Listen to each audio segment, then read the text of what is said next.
दतिया में आचार संहिता का खुलेआम हो रहा उल्लंघन, आरोपियों में पुलिस का नहीं है खौफ। दतिया में आए दिन घटनाएं हो रही है। कोतवाली थाना क्षेत्र के इमलीपुरा में रहने वाला एक कुशवाहा परिवार पिछले कुछ दिनों से दहशत में है। इमलीपुरा के ही उनके पड़ोसी अरुण यादव और अन्य लोग एक प्लॉट के विवाद में कुशवाहा परिवार को लगातार धमका रहे हैं। इस प्लॉट की 7 महीने पहले ही कुशवाहा परिवार ने रजिस्ट्री कराई है। इस पर दबंगों का कब्जा है। 1 अप्रैल को ज्योति कुशवाहा नामक महिला के साथ अरुण यादव, भुरा, छोटू प्रताप आदि ने छेड़खानी कर हमला किया था। महिला ने दबंगों के डर से अपने खेत के आसपास कैमरे रखवा रखे हैं, इसलिए आरोपी घर में नहीं घुसे, अन्यथा उनके पति और बच्चों को जान का खतरा हो सकता था। शुक्रवार शाम को भी ज्योति से मिलने आ रहे उसके भांजे अजय पर इन्हीं आरोपियों ने जानलेवा हमला किया है, जिससे उनके हाथ पैर में गंभीर चोटें आई है। लेकिन पुलिस ने मामूली धाराओं में अपराध दर्ज किया है। पूर्व में महिला के कहने के बावजूद छेड़खानी की धाराएं नहीं लगाई गई थी। पीड़ित महिला का कहना है कि जब पुलिस ने कार्रवाई नहीं होने की शिकायत लेकर थाने पहुंचे तो वहां बैठे आरोपी मिले। इस बात से आसानी से समझा जा सकता है कि पुलिस अपराधियों से मिली हुई है। मैं अपने घर से मामा के यहाँ पर ला रहा था। अरुण यादव, छोटू यादव, शिवम यादव, लाला यादव, महेश यादव और प्रताप कुमार और रोहित यादव जी। शिवम यादव। कितने लोग थे पूरे? पूरे कम से कम 8 लोग थे और उसके अलावा अज्ञात में पता नहीं, मौसलवानी से पता नहीं कौन कौन। क्या क्या उनसे आपकी रंजिश चल रही है? हमारे ज़मीन मामा का प्लॉट है, उस पर कब्जा कर रहे थे और हमारे को उसमें कुछ रौली नहीं है। फिर भी मैं जानती। आपके पास रजिस्ट्री है प्लॉट की? हाँ, प्लॉट की रजिस्ट्री है, सब कुछ है। कब से करें कब्जा वो? अभी मुश्किल से हुआ था 1.5 महीने।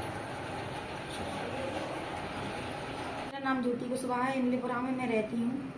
1 तारीख के दिन अरुण यादव, भूरे यादव, छोटू यादव और प्रताप ढीमर, इन लोगों ने मेरे साथ छेड़खानी की और मैंने वहाँ पे आके उन लोगों ने मेरे को धमकी दी कि तुम कहीं पे भी जाओगी तो जान से जाओगी और तुम्हें जमीन प्लॉट चाहिए या फिर तुम्हें अपने पति और बच्चे की सलामती चाहिए।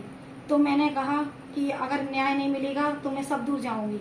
तो उनने कहा कि कोतवाली क्यों गई थी? तो मैंने कहा कि कोतवाली क्यों नहीं जाए, आप लोग ऐसे करते हो। तो कोतवाली गई, पुलिस को पूरा अपना मामला दर्ज कराया, छेड़खानी भी बताई, सब बताई, लेकिन कोई कार्रवाई मेरे साथ नहीं हुई। फिर उसके बाद मैंने कहा कि मेरे साथ इतना अन्याय हो रहा है, ऐसे कैसे चलेगा। तो फिर मैं घर पे आई। 5 तारीख को मेरा भानेज यहाँ से आ रहा था, लड़का है, मेरे पास आया नहीं पाया और इन लोगों ने घर पे हमला करने की कोशिश इसलिए नहीं की कि मैंने अपने दरवाजे, अपने मकान, अपने सब कुछ बगीचे में कैमरे लगवा लिए थे इनके डर से, क्योंकि इनने लगातार मेरे को 5 दिन धमकियां दी मारने की। मैंने अपने पति या बच्चों को तो बाहर जाने ही नहीं दिया और फिर इन लोगों ने धमकियां दी तो कैमरे देख के ये लोग दरवाजे पे और मेरे बगीचे में नहीं आए। इसके डर से मेरा भाने आ रहा था तो उसको गली में खचोर के ले गए और उसके साथ मारपीट बहुत ज्यादा की और मारपीट करके उसको अधमरा कर दिया। और मैंने कहा कि रिपोर्ट डालूं मैं, तो रिपोर्ट डाली तो उसमें मारपीट अधमरा करने की भी धारा नहीं लगी। जो धारा मैंने उस दिन अपने साथ मामला दर्ज में 1 तारीख को बताई थी वो ही अभी 5 तारीख को है और मेरा भानेज अभी कोई उपस्थिति में नहीं है, यानी कि उसके साथ जानलेवा ऐसा हमला किया कि वो अधमरा हो गया।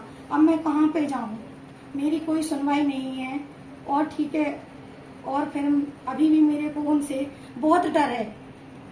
पुलिस हम पे आरोप कर रही है कि आपकी क्या कार्रवाई नहीं हो रही है और पुलिस के द्वारा कह रहा है कि राजीनामा कर लो, यहाँ वहाँ किवा रहा है कि राजीनामा कर लो।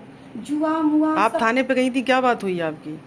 गई थी तो उन्होंने ये कहा कि ये फैसला अभी खत्म किया जाए, कोई लड़ाई दंगा नहीं किया जाए। लेकिन जब इतना हो गया कि मेरे बच्चे अधमरे हो रहे हैं तो जानलेवा क्यों नहीं हुआ।